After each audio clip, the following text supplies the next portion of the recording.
Ramon TV, habari na burudani kiganjani mwako.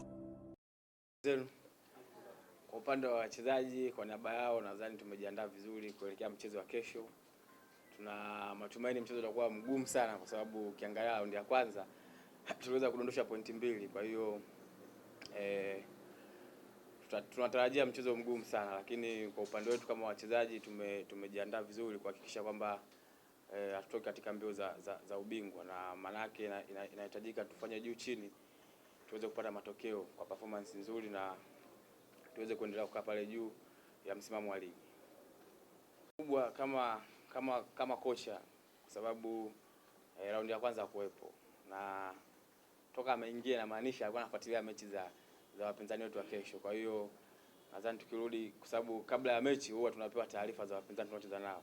Kwa hiyo nadhani hata yeye kuna taarifa ambazo alipewa na benchi la ufundi ambao nadhani kuna baadhi ya viongozi walikuwepo kama meneja kama nani anaweza kumpa taarifa bana, hii timu ilikuwa inacheza hivi na hivi na hivi.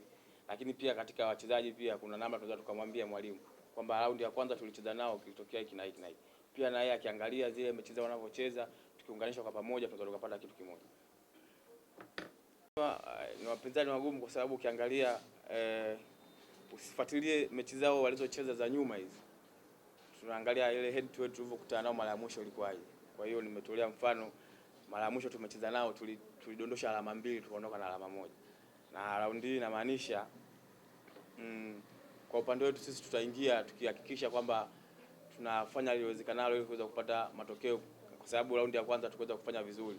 Kwa hiyo tushajua namna gani tutaingia na mwalimu ashatupa maelekezo yote kuelekea mchezo wa kesho. Kwa hiyo natumaini kila mtu atajitolea ambaye atapata nafasi kuhakikisha kwamba tunapata pointi 3 katika mchezo wa kesho, kwa sababu ukizingatia pia tuko nyumbani, tuna support ya mchezaji wa 12.